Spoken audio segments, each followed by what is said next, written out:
Ada yang dibilang udah keluarga jatuh, udah keadaan ekonomi keluarga udah jatuh, tapi masih ngeyel juga kuliah. Udah tahu juga orang tuanya nggak punya, tetap aja kuliah. Ngeyel banget sih. Katanya beasiswa, tapi orang tua kok masih ngirimin uang terus sih. Lo tuh sukses kalau nggak karena gue, nggak bisa. Kalau nggak gara-gara gue dia nggak bisa kayak gitu. Hai guys, balik lagi dengan aku.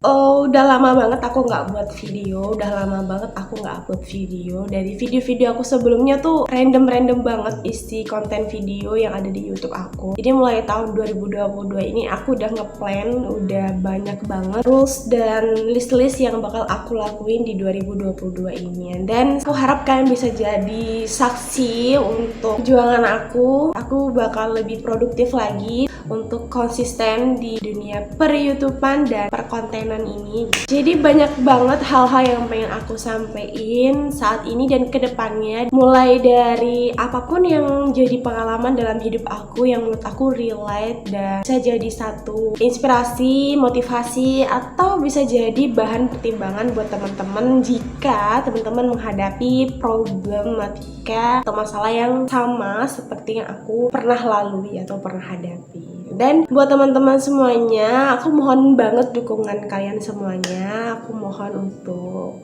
subscribe channel aku, like video aku, tonton video aku, resapi apa yang aku sampaikan di video. Kemudian jangan lupa buat share dan bagiin pengalaman yang aku ceritakan, tips, trik, dan saran yang aku sampaikan itu ke teman-teman kalian yang mungkin teman-teman kalian itu ngalamin yang sesuai dengan aku sampaikan. Oke teman-teman, sebelumnya perkenalkan buat yang belum kenal sama aku. Hai, aku Heni, tinggal di Kabupaten Merangin di Bangko. Kalau teman-teman susah buat ngebayangin kota Bangkonya, oke aku jelasin, aku tinggal di Provinsi Jambi. Jadi aku orang Jambi ya. Jadi aku udah lama banget punya YouTube channel, itu dari 2018 itu aku mulai upload video itu karena aku tertarik banget dan sering lihat gimana perjuangan orang tentang dia buat YouTube channel dan bisa berkembang sampai punya penghasilan dari konten-konten yang mereka buat. Jadi aku tertarik. Kebetulan waktu itu aku punya tugas kuliah untuk upload salah satu video drama. Jadi video drama ini diminta oleh dosenku untuk diupload di YouTube. Jadi saat itulah 2018, aku inget banget itu bulan November. Aku inget banget itu videonya pertama kali aku upload ya. Terus next aku mulai upload lagi mengenai materi pembelajaran yang udah aku pelajarin di kelas waktu aku kuliah. Jadi aku share lagi di YouTube dengan sesederhana itu. Aku suka banget editing, aku suka banget, tapi aku tuh terlalu terbiasa mengerjakan sesuatunya itu harus mepet banget sama deadline untuk dikumpulkan, untuk diupload gitu ya. Jadi misal nih, kan orang bisa ya ngerjainnya atau ngeditnya itu jauh-jauh hari biar hasilnya memuaskan gitu.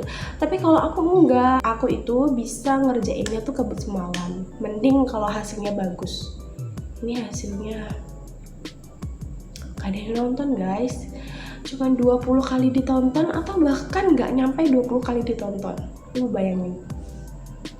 Terus aku mulai lagi upload video lagi itu tentang gerakan tari, tentang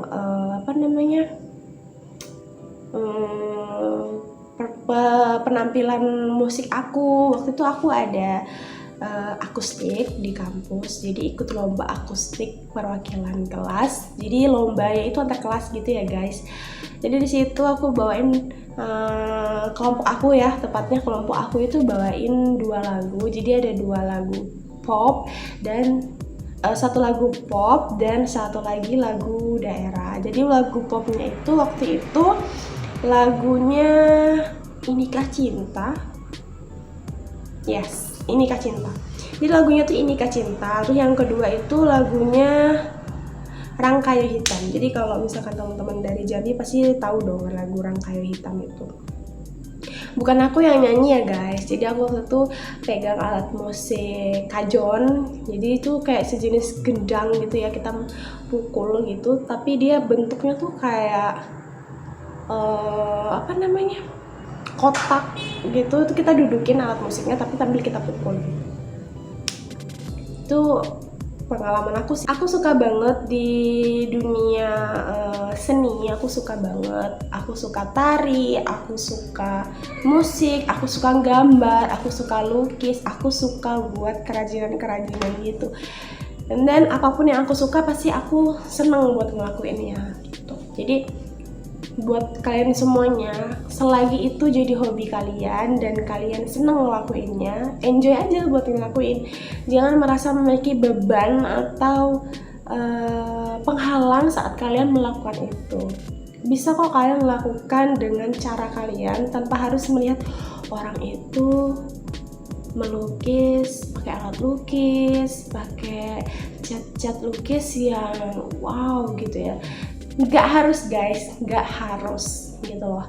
Jadi apapun yang kita lakukan itu harusnya tuh ya sesuai lah. Kalau kita punya ya cuma pensil sama krayon, ya udah dari pensil sama krayon aja udah gitu. Itu pengalaman aku ya, karena aku dulu pernah insecure banget. Nah ini balik lagi tentang insecure. Aku itu orang yang terlalu apa ya, terlalu gampang buat nunjukin ke orang bahwa aku tuh orangnya bisa gitu. Apapun yang aku lakukan bisa gitu. Tapi padahal dalam lubuk hati aku paling dalam, aku tuh orangnya insecure guys, bener-bener insecure. Jadi guys, insecure itu boleh buat apa coba? Buat kalian meningkatkan lagi kualitas diri kalian gitu. Misalnya kalian tuh punya keahlian atau bakat di bidang vokal atau kalian nyanyi, terus kalian lihat orang-orang yang jauh lebih baik dari kalian gitu misalnya, terus kalian ngerasa aku insecure banget, aku nggak ada apa-apanya dibanding dia gitu. Itu boleh nggak sih? Boleh dong, tapi jangan sampai insecure itu bikin kamu jadi nggak mau ngelakuin hal itu lagi dan nggak mau berkembang lagi gitu, nggak mau ngembangin diri kamu. Seharusnya kalau kamu punya rasa insecure itu, kalian tuh harus jadiin motivasi. Kalian harus jadiin insecure itu buat patokan kamu apa yang harus kamu lakukan ke depannya gitu. Aku dulu waktu SMA itu sedikit curhat ya guys. Jadi waktu SMA aku tuh pernah ngalamin keadaan ekonomi keluarga itu yang bener-bener udah mulai turun. Karena pada saat itu kalau untuk di lingkungan aku ya guys, kalau untuk di lingkungan aku itu kan orang tuanya kerjanya selain punya toko gitu kan, itu mereka kebun, tani gitu kan, buruh tani gitu. Jadi orang tua aku sempet ngerasain yang jadi toke, you know toke, misalkan di sini kan kebun karet ya, jadi toke karet gitu kalau orang ada mau nimbang karetnya gitu. Terus sempet juga ngerasain gimana sih rasanya punya kebun dan penghasilan sendiri ya, nggak kaya tapi punya penghasilan yang cukup lah kalau untuk ibarat makan sama untuk uang sekolah tuh cukup gitu ya. Tapi pada saat aku masuk SMA itu keadaannya berbeda gitu. Jadi waktu itu aku udah mulai ngerasain yang kurang gitu ya, penghasilan orang tua kurang, kemudian apa yang sudah dimiliki tuh perlahan hilang gitu. Aku ngalamin banget itu. Kemudian aku jadi ketemu orang tuh jadinya kayak malu, insecure, aku nggak ada apa-apanya dibandingkan mereka gitu. Walaupun pada saat aku merasa cukup dulu, aku juga tidak melakukan hal-hal yang mereka lakukan saat ini gitu. Misal mereka bisa jajan sepuasnya di sekolah dengan nominal yang besar, tapi aku enggak waktu itu. Walaupun keadaanku cukup, aku dulu tuh orang yang tipikal keluarga ya, orang tua aku tuh bener-bener yang kayak disiplin banget gitulah, kayak nggak boleh, kamu kan sekolah gitu, jadi uang jajan tuh ya cukup, jangan kalau sekolah uang jajannya yang banyak, tapi yang banyak itu adalah keinginan tahu kamu untuk belajar, semangat kamu untuk belajar, bukan uang jajan yang banyak gitu. Jadi aku terbiasa buat minim uang jajan waktu itu, sampai keadaan orang tua turun pun aku nggak kaget kalau soal uang jajan ya. Aku tuh nggak kaget gitu. Tapi walaupun nggak kaget, aku tetap ngerasa gini loh, orang ini mikirnya keluarga aku lagi jatuh, orang ini pasti mikir gara-gara kok ekonomi keluarga jatuh dia jadi nggak jajan, bawa bekal terus, ya gitu-gitu. Insecure nggak sih? Insecure banget. Tapi dari situ aku mau nunjukin gitu loh, aku dulu dipandang sebagai sosok siswa yang punya prestasi, punya banyak bakat gitu. Di sini bukan sombong ya, tapi aku ceritain yang kejadiannya aku sebenarnya gitu. Jadi aku dipandang seperti itu, tapi ketika aku punya masalah nggak tahu kenapa aku ngerasa bahwa orang-orang mandang aku tuh bukan karena prestasi aku itu lagi, tapi mandang aku tuh lebih ke kok bisa ya keluarga dia sekarang kayak gitu. Jadi lebih ke minder, lebih ke insecure, lebih ke malu, lebih nggak percaya diri gitu aja sih. Terus kan udah kelas 3 nih, udah banyak banget yang tentunya siswa-siswa yang udah kelas 3 tuh pasti udah tentunya udah punya angan-angan nih mau kuliah di mana, mau ambil jurusan apa gitu kan. Pada saat itu aku cuman teringat satu hal gitu loh. Aku dulu waktu keadaan keluarga masih oke ya, masih alhamdulillah cukup, aku tuh mikirnya SMA mau di Jambi, di kota Jambi. Karena aku kan masih di kabupaten-kabupatennya gitu ya.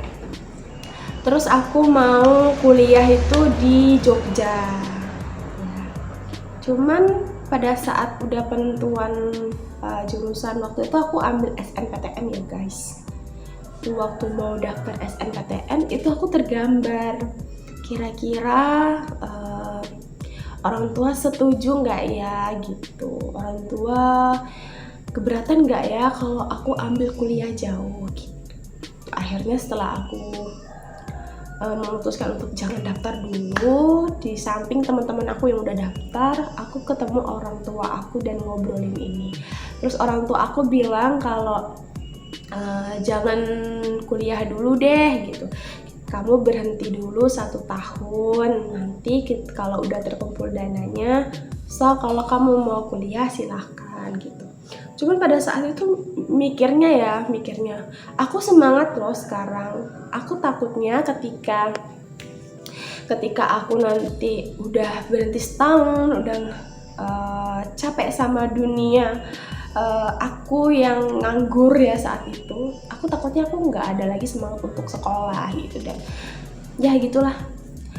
Jadi orang tua aku kasih alternatif lain. Oke deh, kamu kuliah, tapi kamu kuliahnya di bangko aja, jadi kamu bisa sambil kerja, terus kamu juga masih satu rumah sama bapak sama ibu gitu. Karena kan kalau kuliah mikir lagi uang kos, mikir lagi uang makan, belum lagi uang tugas segala macam. Tapi kan kalau satu rumah kan enggak, makan udah jadi satu, tempat tinggal udah jadi satu, kayak gitu. Terus teman-teman nanya, Hen, kamu mau jodohnya di mana? Gini-gini. Teman-teman aku tuh ada yang daftar di Padang, ya walaupun harus ada satu pilihan untuk di Jambi ya, tapi tuh banyak banget pilihan mereka yang oke banget gitu. Dan waktu itu aku jangankan mau milih-milih aku mau masuk di Jambi aja tuh orang tua udah keberatan gitu. Tapi bukan karena orang tua marah aku untuk sekolah ya guys, tapi memang saat itu memang keadaannya tidak mendukung gitu. Terus ada saat itu tuh aku langsung mikir, ya ampun, aku minder banget, aku nggak bisa kayak mereka, aku nggak bisa apa ya, insecure yang bener-bener nggak bisa terungkap, tapi tuh ngerasa bahwa udah paling nggak bisa apa-apa gitu loh. Terus akhirnya temen aku itu bantu aku buat buka mindset aku gitu ya. Saat itu aku bilang sama temen aku nggak bisa, aku harus berhenti dulu. Aku insecure banget kalau lihat kalian yang mau daftar di PTN mana dengan jurusan apa yang kalian mau tuh bisa segampang itu gitu. Tapi aku nggak bisa, minder banget, iri, lebih tepatnya iri sih gitu. Cuman saat itu teman aku bilang, kalau kamu nggak punya tekad, kalau kamu nggak punya usaha, dan kamu nggak punya keyakinan, gimana kamu bakal ngejalaninnya gitu. Kami yang bisa semudah itu milih PTN, milih jurusan, kami juga harus bertanggung jawab dong nantinya. Kami harus yakin bisa ngejalaninnya dengan bagus, kami benar-benar harus ngejalaninnya, dan kami benar-benar harus bisa menyelesaikannya, kata dia gitu. Jadi cara aku waktu itu, aku cari cara gimana caranya aku bisa kuliah dan bikin orang tua aku tuh juga tenang gitu, nggak kepikiran gitu. Akhirnya keluarlah informasi ada beasiswa bidik misi, dan itu tuh ada di PTN terdekat, yaitu di Jambi. Universitas Jambi itu juga menerima mahasiswa bidik misi. Seneng nggak? Seneng banget dong. Walaupun aku impiannya kan Jogja, tapi ya lumayan lah di Jambi ya daripada aku kuliah di Bangko. Aku nggak menyalahkan kampus yang ada di Bangko ya, tapi kan kita punya impian, punya cita-cita, punya angan-angan, punya harapan. Jadi alhamdulillah aku masih bisa ada kesempatan itu. Aku berusaha banget buat daftar bidik misi itu, apapun persyaratan, langkah, step, dan tahapannya itu aku bener-bener ikuti tuh sesuai banget sama prosedur yang dikasih. Jadi ada TO aku tuh bilang, ayo misalkan kumpulkan data-data ini, isi formulir ini. Aku tuh bener-bener ngelakuinnya tuh bener-bener ikhlas, bener-bener tulus, bener-bener berharap banget aku bisa lulus di beasiswa ini. Emang beasiswa bidik misi tuh banyak yang bilang beasiswa nggak mampu gitu kan, tapi banyak juga kok di antara teman-teman aku yang mampu tapi mereka dapat juga. Terus waktu itu aku merasa aku yang tidak mampu gitu, walaupun ada dari pihak sekolah yang bilang kalau rumah kalian itu tampak lebih bagus dibandingkan peserta yang daftar lainnya, mungkin kamu bisa nggak keterima. Atau mungkin kalau keadaan ekonomi kamu buruk, tapi ada yang jauh lebih buruk lagi, kamu juga nggak keterima, katanya gitu. Tapi di situ aku tuh bener-bener positive thinking banget, udah pasrah banget, penuh harapan gitu. Pokoknya kalau aku lulus, aku bakal kasih yang terbaik gitu. Singkat cerita, di situ kan ngumpulin foto rumah, kemudian identitas diri aku, identitas keluarga aku, identitas tempat tinggal aku gitu ya. Aku di situ menjelaskan semuanya, bagaimana keadaan rumahku. Aku jelasin sejujur-jujurnya. Kalau disuruh foto kamar, foto ruang tamu, foto dapur, foto kamar mandi, foto rumah tapak depan, tapak samping, aku benar-benar foto relate rumah aku. Menurut aku bukan rumah yang bagus. Tapi kalau dibandingkan yang lain, yang di luar sana banyak banget melamar bidik misi, mungkin masih banyak yang jauh lebih membutuhkan dibanding aku, menurut aku. Tapi aku yakin banget gak semua orang yang rumahnya bagus itu punya keadaan ekonomi yang bagus juga gitu. Jadi aku waktu itu dengan perasaan yang takut, yang juga pokoknya aduh gimana ya, aku takut gak lulus gitu. Tapi terus aku akhirnya upload semuanya. Kemudian di situ kita disuruh buat resume. Resume-nya itu cerita singkat kita, bagaimana keadaan ekonomi kita, bagaimana diri kita, dan bagaimana keluarga kita. Jadi aku ceritain banget dari keadaan kondisi keluarga aku dulu sampai di titik ini aku bener-bener kurang gitu. Aku ceritain semua. Terus yang bikin aku sedih dan dibikin keluarga aku jadi kepikiran lagi, itu jadwal pengumuman kelulusan mahasiswa bidik misi itu berbeda dengan jadwal daftar ulang di PTN yang kita Dan alhamdulillahnya aku waktu itu lulus SNPTN di Universitas Jambi dengan program studi yang aku ambil itu pendidikan guru sekolah dasar. Aku lulus tuh guys, aku bener-bener dinyatain lulus, tapi ragu gitu loh mau ngambil apa enggak. Cuma waktu itu sekolah bilang kalau bisa diambil ya, karena kalau misalkan nggak diambil kasihan sekolahnya, kasihan adik-adik kelas kamu gitu loh, bakal ke blacklist gitu loh, di blacklist gitu. Terus aku mikir nggak enak dong gitu kan, sekolah udah mengupayakan sebaik mungkin, seoptimal mungkin, terus kita berhasil, kita dikasih kepercayaan yang dimana teman-teman kita yang lain tuh berharap tapi mereka nggak lolos gitu. Tuh aku kacau banget sih aku pikiran, soalnya sementara bidik misi itu belum ada kabar gitu guys. Terus habis itu aku bener-bener ngomongin sama keluarga gitu kan. Di situ orang tua aku ngingetin, kita tuh nggak punya apa-apa. Kalau kamu berangkat ke Jambi daftar ulang, kita tuh butuh biaya walaupun sedikit, tapi kita nyarinya kemana gitu. Banyak banget yang dipertimbangkan waktu itu, tapi aku tekad, aku bilang sama orang tua, aku minta tolong gini deh. Dan aku tuh kalau ngingetnya sedih banget guys. Orang tua aku tuh pinjam uang kesana kesini buat ongkos aku ke Jambi daftar ulang. Di samping teman-teman aku yang daftar ulang, mereka langsung jalan-jalan. Saat itu aku dan temenku itu memutuskan untuk langsung pulang. Yang pertama kalau teman aku, dia kan baru pertama kali jauh dari orang tua, orang tuanya sakit, dia harus pulang. Dan aku nggak mau dong, kalau aku semakin lama di sana, aku semakin banyak mengeluarkan uang, baik makan dan segala macamnya. Jadi aku nggak mau ngurangin uang yang dibawain orang tua aku tuh, yang ngambilnya itu dapetinnya tuh dengan minjam sana sini gitu loh guys, kan. Jadi aku benar-benar udah selesai daftar, udah benar-benar jadi mahasiswa di situ, udah daftar ulang, aku langsung cari mobil, langsung travel, kita berdua pulang. Aku dan temen aku pulang gitu.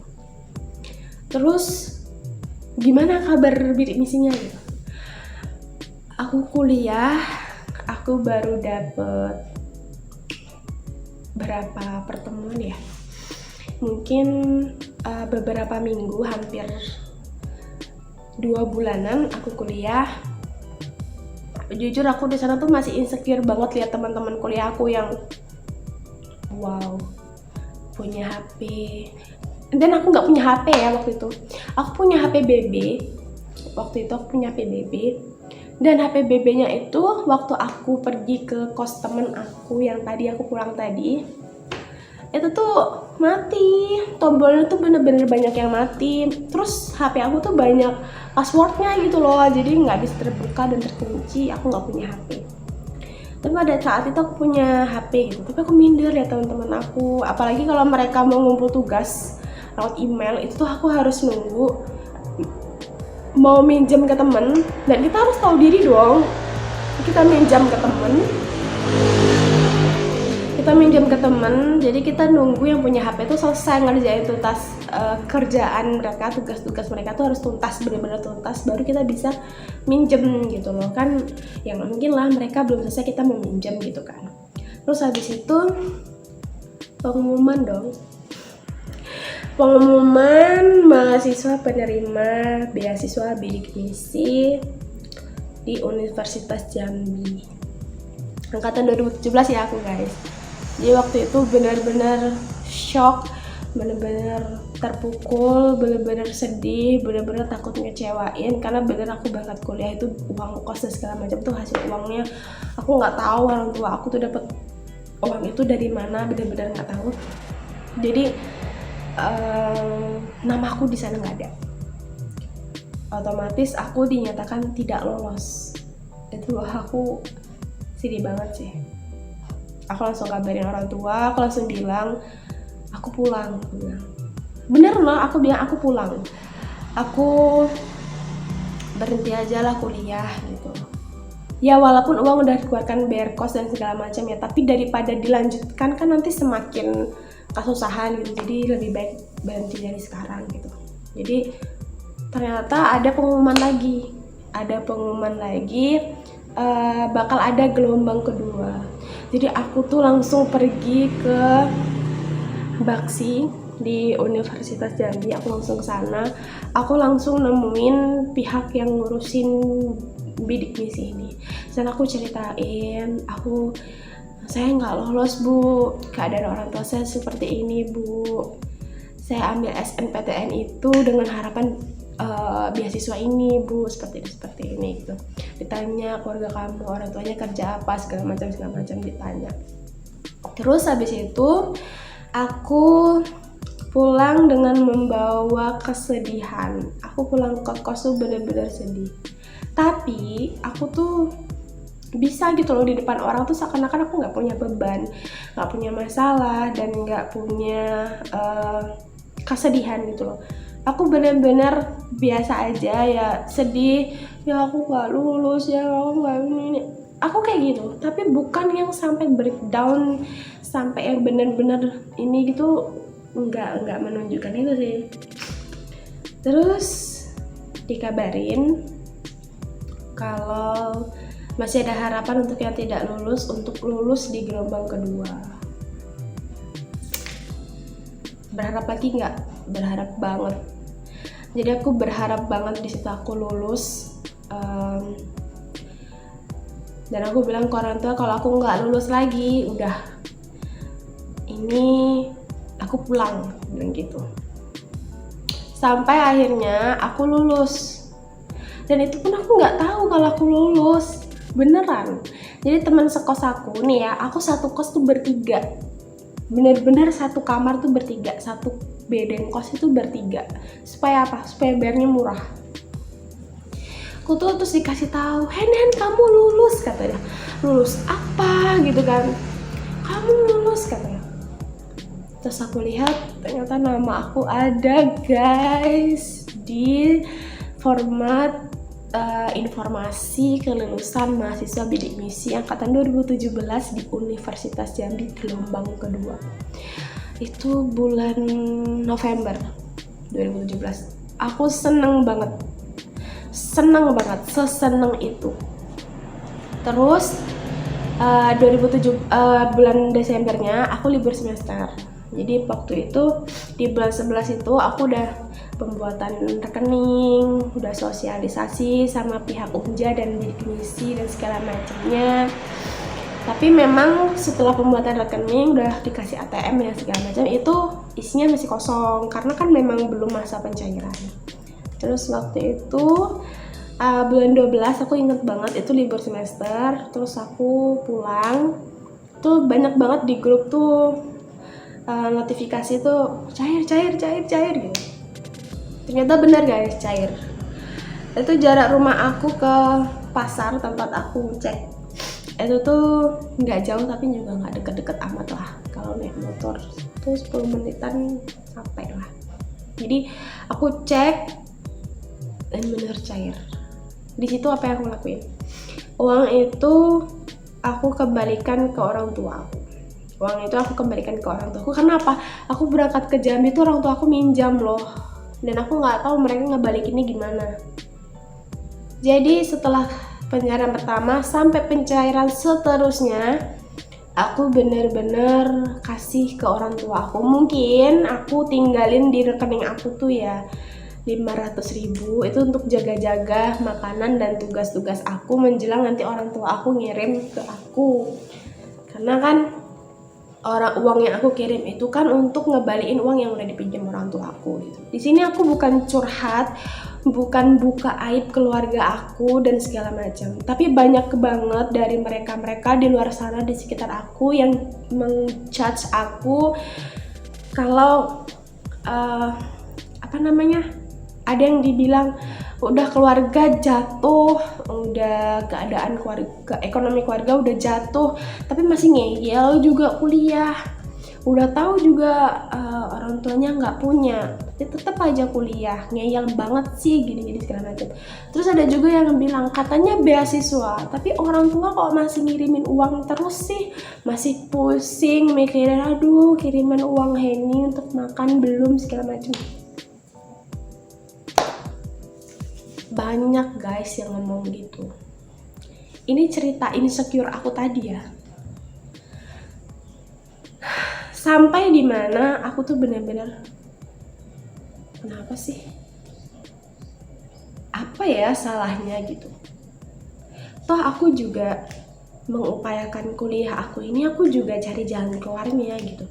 Walaupun nggak 100% itu nggak buat orang tua aku mikir lagi soal uang ya. Tapi tuh seenggaknya orang tua aku setiap semester itu nggak mikirin uang semester, nggak mikirin lain-lain gitu loh. Ya alhamdulillah gitu. Coba kalian bayangin deh, kalau aku udah nekat-nekat, kayak apa ya omongan orang itu? Mungkin jauh lebih menyakitkan lagi. Terus gini guys, terus gini. Pernah gak sih kalian dengar orang-orang di sekitar kalian tuh bilang gini, daripada kuliah ngabisin duit, mending uangnya buat beli kebun, dinikahkan, punya penghasilan kan? Itu bener omongan kayak gitu? Yakin? Sekarang gini ya, kita kuliah, kalau ditotalin mungkin bisa ratusan juta kita kuliah nih, 100 sampai 200 juta pun kita paling minimnya itu pasti ada.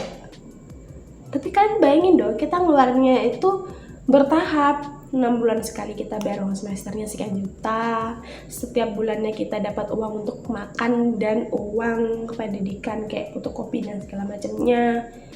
Berangsur kan, masih ada jeda buat berpikir kemana cari uang. Terus kan, pikir deh sekarang, kalau ngomongin enak dibeliin kebun, selesai. Kalian beli kebun 1 hektar 50 sampai 80 sampai 100 juta. Itu uangnya nggak bisa nyicil. Di mana ada beli kebun nyicil? Aku mau. Pasti bayarnya kontan. Kalaupun kalian bayar kontan, ya kan? Kalau orang-orang seperti aku, itu kan cari pinjaman bank misalnya, tetap nyicil kan ke banknya. Relate aja deh kalau bikin alasan tuh gitu kan. Terus yang paling menyakitkan tadi, udah katanya beasiswa, tapi kok masih minta kirim uang. Sekarang gini deh, beasiswa aku waktu itu 5.300.000. Sebenarnya tuh 6.300.000 ya guys. 6.300.000, cuman kan udah dipotong mungkin ADM yang udah dilaksanain sama pihak kampusnya segala macamnya, kan kita nggak tahu itu. Jadi kita bersih nerima 5.500.000. Tapi ketika aku semester berapa gitu, itu udah ada peraturan untuk pencarian bidik misi itu disamaratakan, yaitu 4.200.000. Jadi uang bidik misi itu 4.200.000. Nah terus 4.200.000 kan, pikir aja cairnya itu nggak di awal semester guys. Misal kita awal semester itu kan bulan 1 atau di bulan 7 untuk semester genap, untuk semester ganjil ya. Terus kalian mikir gitu loh, aku cairnya tuh mungkin kalau semester 1 tuh di bulan 1, aku mungkin cairnya bulan 3, itu udah tengah semester. Dari bulan 1 bulan 2 tuh aku makan pakai apa? Iya kan, otomatis ya mungkin orang tua aku punya uang, nggak tahu itu uang mereka sendiri atau uang minjam. Jadi pas aku cair, punya etikat baik buat kembalikan uang itu. Kemudian aku ya guys, kalau aku udah bayar kos-kosan 1 tahun, besok kalau aku bayar itu aku pasti nunggak 2, 3, 4 bulan aku nunggak bayar kos. Supaya apa? Supaya aku bayarnya itu pakai uang bidik misiku tadi gitu. Tapi kalau ibu kosnya bener-bener nggak sabar banget, bener-bener harus disamakan sama semuanya, ya otomatis itu tadi terpaksa orang tua aku harus cari dulu. Dan kalau aku cari, aku harus mengganti. Ya enggak? Boleh nggak sih kayak gitu? Boleh dong, kenapa enggak? Videonya nggak aku potong ya guys, mungkin ada beberapa yang aku edit, dan omongannya aku tuh udah kayak semrawut gitu ya guys, udah kemana-mana, udah random banget yang diomongin. Karena di sini aku tuh plak pengen 1 jam curhat bersama aku. aku ngebahas problematika yang pernah aku hadapin, dan semoga aja itu relate sama kalian semua dan bisa jadi inspirasi kalian semuanya. Jadi setelah itu aku nggak bisa jawab argumen-argumen orang itu, omongan-omongan orang itu yang udah kemana-mana omongannya, yang orangnya awalnya biasa aja ke aku dan keluarga aku, nggak yang begitu banyak omongan segala macam, tuh jadi banyak banget bahan mereka karena omongan itu tadi, opini itu tadi. Terus habis itu aku sempat di titik di pertengahan kuliah tuh bilang, aku berhenti aja deh gitu ya, keadaannya kok semakin menurun, kok semakin runyam, kok semakin gitu kan. Terus orang tua aku bilang, nggak usah, kamu udah masuk, kamu harus buktiin kamu lulus gitu. Kalau kamu berhenti, orang tuh tepuk tangan, orang tuh bakal bilang, tuh kan bener, sok-sokan sih, orang nggak punya, nekat banget buat kuliah segala macam bla bla bla bla gitu. Itu orang tuh bakal kayak gitu nanti. Terus aku mikir, iya juga gak sih, kenapa aku mundur gitu kan. Keadaan aku seperti ini tuh yang harusnya itu jadi motivasi aku buat semangat buat ngerubah keadaan aku saat ini gitu. Jadi banyak banget yang nanya ke aku, gimana sih kamu bisa sekuat ini. Gak banyak banget sih, adalah beberapa yang bilang gitu. Yang pertama, satu, aku punya mimpi, dan yang ngeraih mimpi itu, yang bisa ngeraih mimpi itu, yang bisa ngejar mimpi itu, yang bisa ngewujudin mimpi itu ya cuman aku, bukan orang lain, aku. Terus aku bangkit, aku kuliah bener-bener, makanya di situ aku tuh bener-bener nggak berani buat ikut organisasi dan kegiatan lainnya gitu, kecuali itu kegiatan yang bener-bener dilaksanain oleh seluruh mahasiswa gitu kan. Misalnya kayak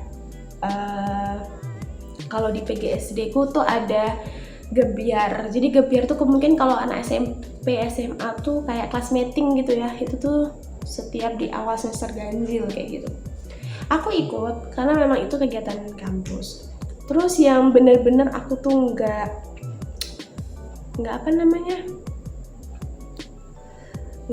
sorry ya guys, ini keputihan. Nggak ikut banget tuh kayak orang-orang kan ikut organisasi tari, musik, mapala tuh mahasiswa pecinta alam, rohis, ya segala macam tuh. Aku tuh bener-bener nggak berani ikut, nggak berani itu. Padahal nih kalau kalian tuh teman-teman SMA aku, kalian pasti tahu aku tuh pasti seneng banget ikut-ikut kegiatan kayak gitu, pramuka, olahraga, kalau ada seleksi atlet aku ikut, semuanya aku mau ikut gitu. Tapi ketika aku kuliah, aku tuh bener-bener nggak berani. Bahkan ada tingkat aku yang nanya, susah itu ya mbak kuliah sampai mbak tuh nggak berani buat ngejalanin aktivitas lainnya yang di luar kewajiban kuliah gitu. Enggak. Tapi yang jawaban sebenarnya yang benar tuh, setakut itu aku ngecewain mimpi aku. Setakut itu aku nggak berhasil sama target yang aku mau. Karena aku bidik misi, jadi aku tuh benar-benar bergantung banget sama bidik misi ini, dan aku maunya nggak ada masalah gitu. Jadi aku usahakan buat gimana caranya aku harus setiap semester itu tetap memenuhi kriteria dan nggak melanggar. Karena kan dibilang kalau IPK-nya zaman dulu tuh di bawah 2,75 atau berapa gitu ya, itu tuh bakal kena sanksi dan bisa-bisa bidik misi kita tuh dicabut. Tapi kalau yang di akhir-akhir kemarin itu dibilang kalau misalnya IPK kita tuh di bawah 3, pokoknya tuh minimalnya tuh 3, itu sanksinya di situ. Tuh aku bener-bener takut buat nggak fokus untuk kuliah. Udah kuliah pun tuh aku masih ada kok nggak fokusnya gitu. Makanya aku mikir, aku waktu kuliah mantengin dosen ngomong, teman-teman aku jelasin materi, tampil makalah, presentasi dan segala macam, aku tuh masih bisa nggak fokus. Kuliah tuh masih yang kayak di awal-awal oke, belajar besok ujian, oke, belajar besok materinya ini. Lama-lama tuh udah mulai capek, kayak yang aduh capek segala macam ini segala macam, mager segala macam tuh ada. Apalagi aku punya kegiatan lain yang mengalihkan fokus aku nantinya gitu.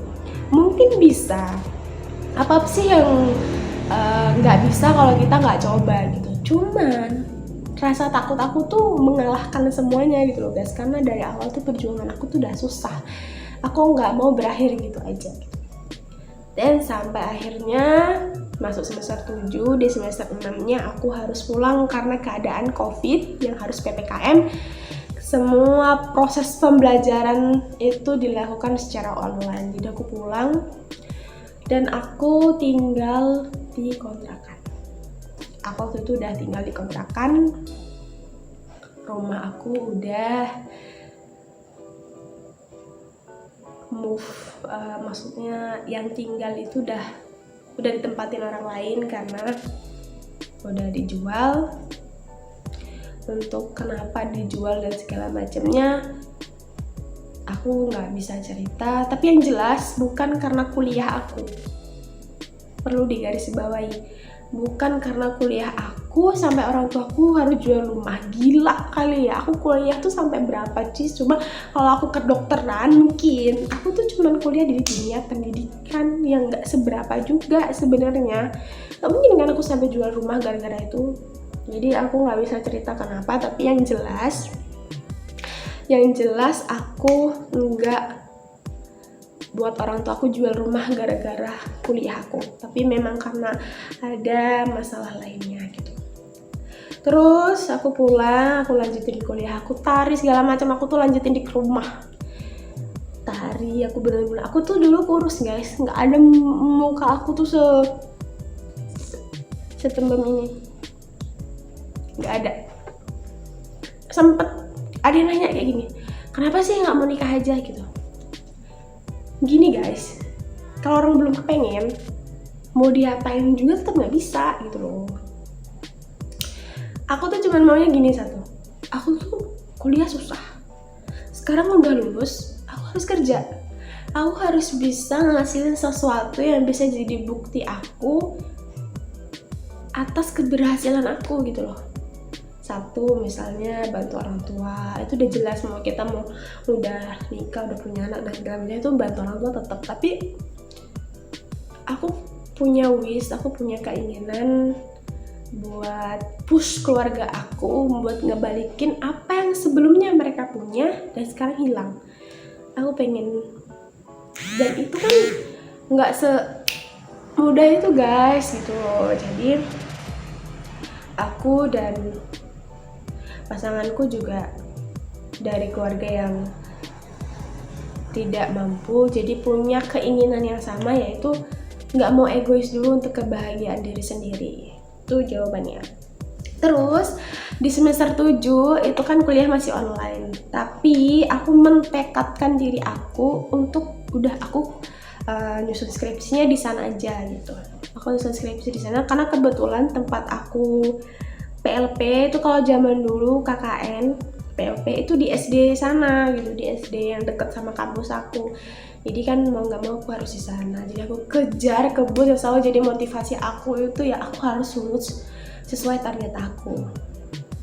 Dan ya di semester 7 aku dinyatakan lulus 8 Januari 2021. 3 tahun 5 bulan aku dinyatain lulus.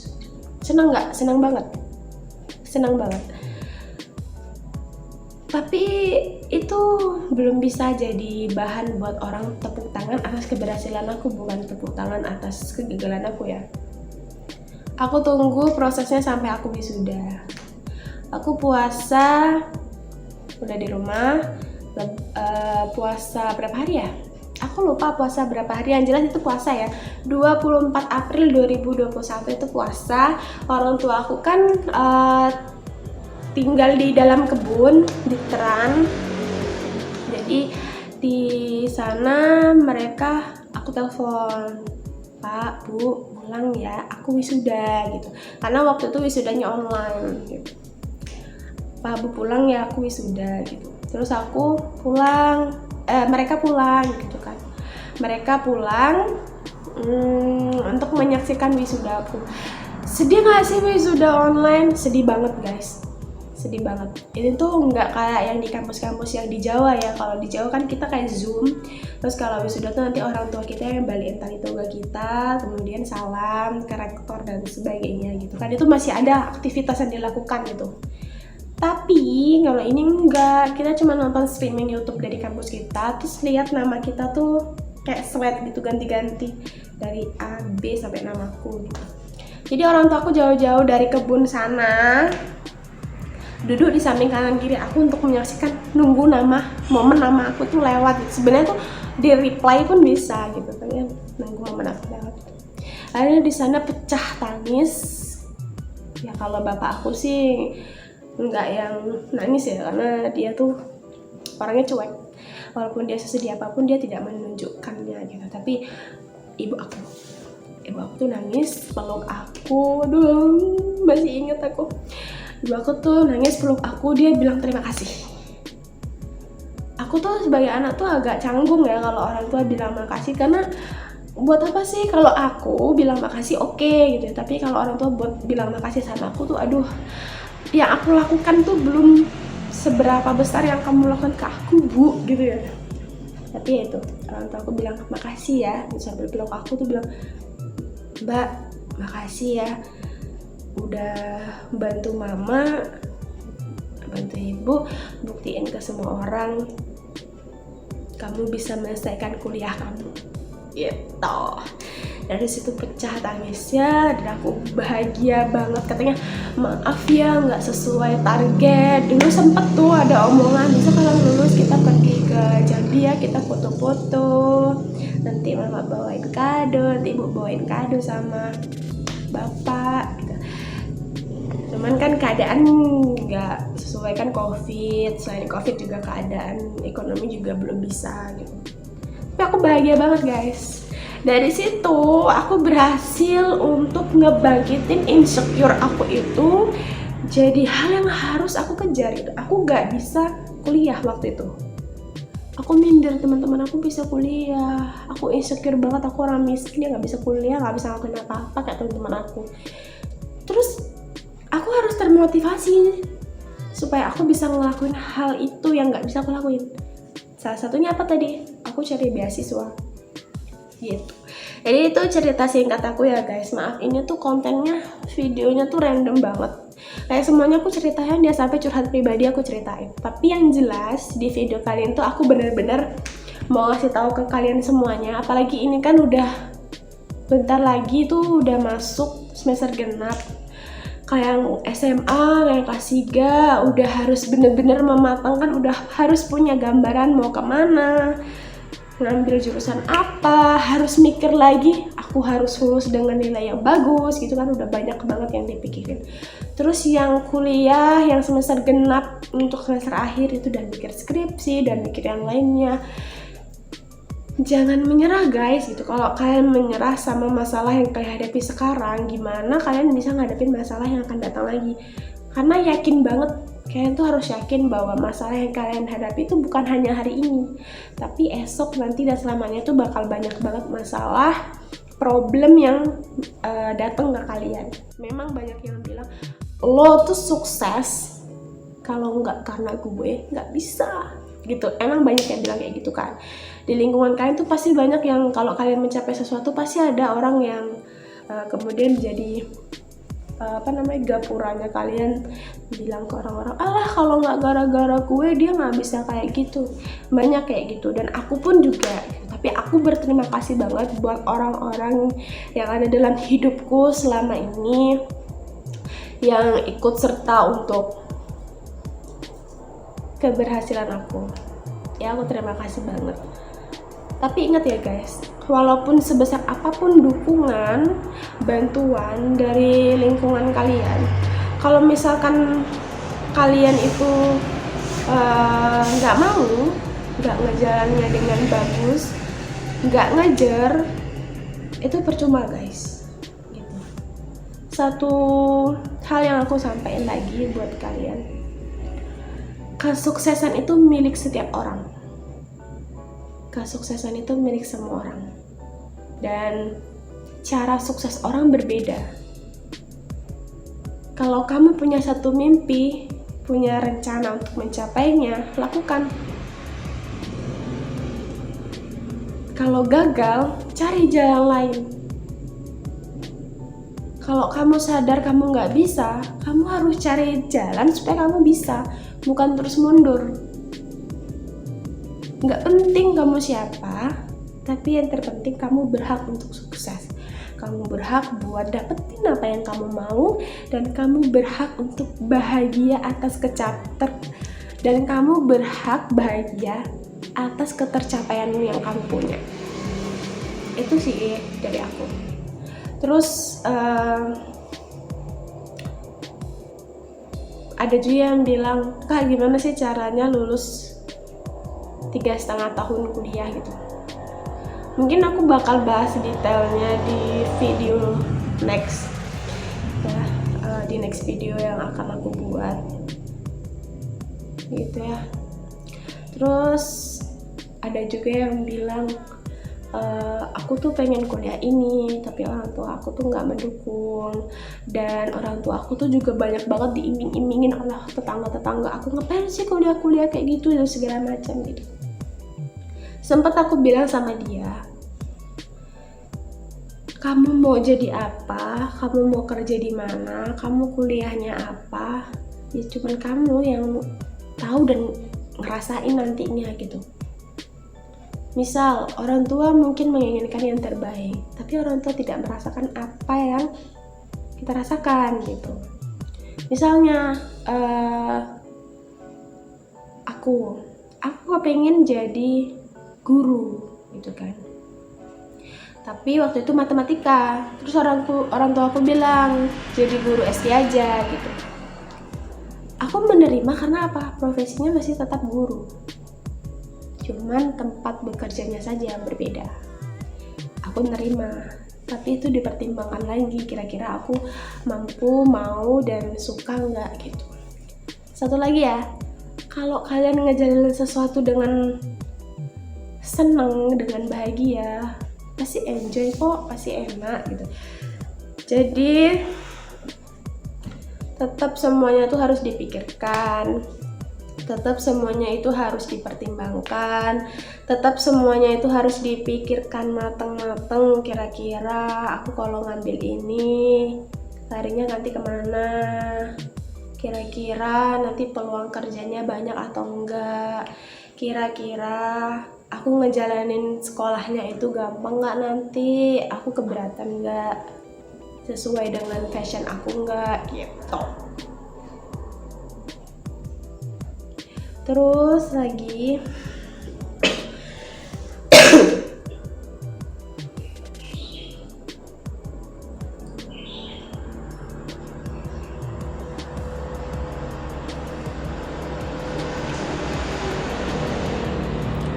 masalah lainnya soal insecure ini, banyak banget juga yang nanya, Hen,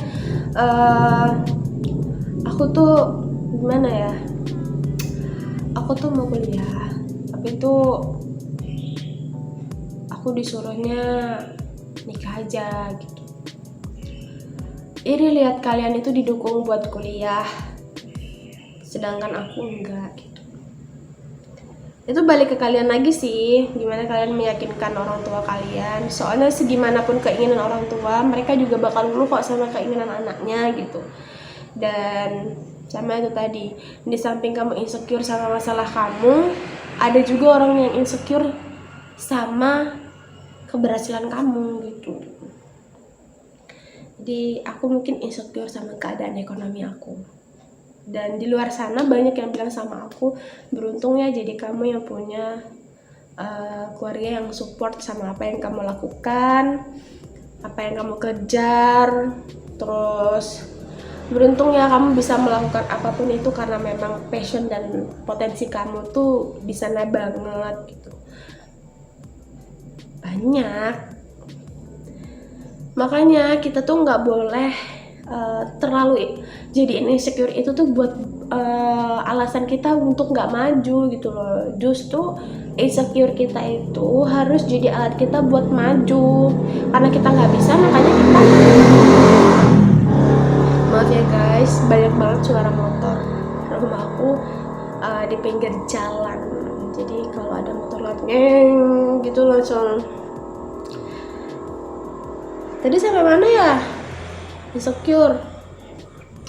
Jadi kita tuh harus jadi insecure kita tuh sebagai alat, sebagai patokan lah, bahwa kita tuh harus bisa ngelakuin itu. Apa yang kita nggak bisa tuh kita harus lakuin supaya bisa gitu. Bukan memaksakan diri untuk semuanya bisa ya guys, tapi itu dimana kita kurang, di situ bisa kita asah gitu. Aku juga gitu kok. Aku bisa bilang, kamu olahraga apa sih yang nggak bisa? Banyak kan. Mereka nggak tahu ya aku nggak bisanya apa. Yang mereka tahu, volley aku bisa, futsal aku bisa, walaupun nggak jago ya, tapi kan bisa. Tenis bisa, tenis meja aku bisa, bulu tangkis aku bisa, atlet lompat jauh, lari pendek bisa, maraton bisa. Kalau seni, aku nari bisa, nyanyi bisa, fals-fals sedikit, gambar bisa, lukis bisa, bikin kerajinan bisa. Karena apa ya? Karena dilatih. Aku dulu gambar nggak bisa loh. Tugas sekolah tuh kalau aku disuruh gambar bunga misalnya, aku tuh suruh gambarin bapakku. Kalau disuruh gambar benda-benda di sekitar, misalkan waktu itu 2 dimensi 3 dimensi kayak lemari, sama aku disuruh gambarin bapakku, gambarin pak gitu. Tapi lama-lama dari situ kan aku nggak bisa dong digambarin terus gitu, aku nggak jujur dong sama nilai. Ya aku latihan gitu.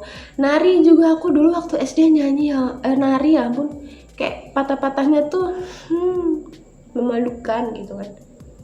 Tapi kan lama-lama diasah. Terus juga setiap tahun bakal ketemu yang namanya pelajaran seni budaya gitu kan. Lama-lama kita juga ada ilmunya, latihan. Emang banyak yang bilang ya kalau basic yang nggak di situ tetap nggak bisa mau gimana pun. Iya, tapi kan setidaknya kita tahu gitu. Kita tahu.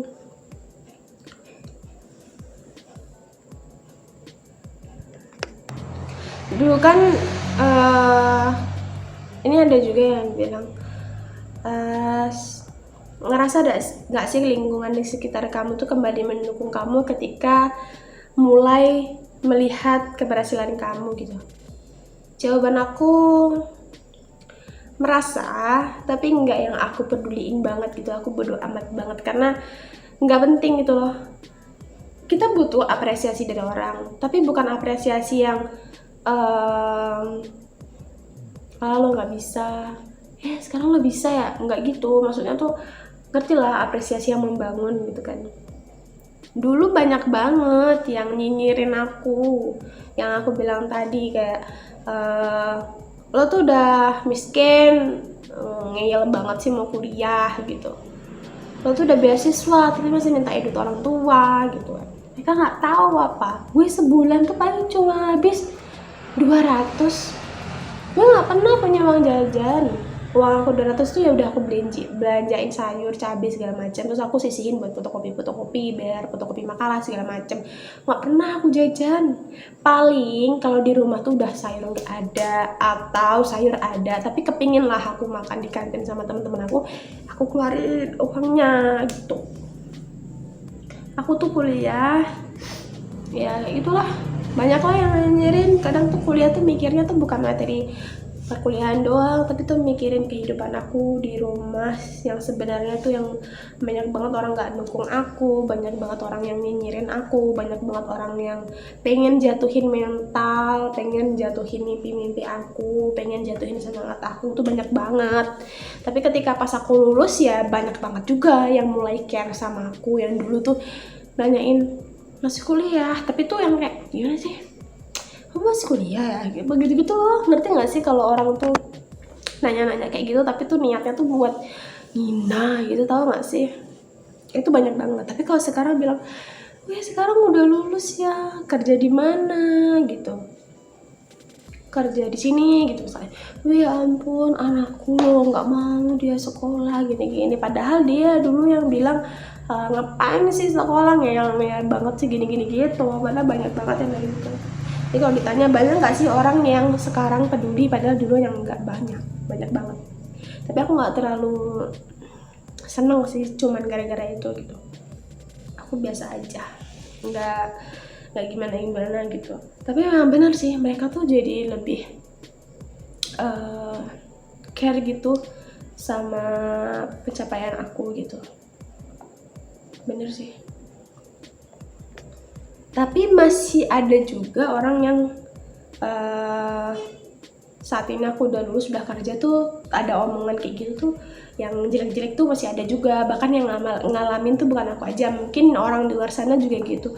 Udah kuliah tinggi-tinggi, kerja ujung-ujungnya honorer, gajinya 300 sebulan, cukup buat apa gitu.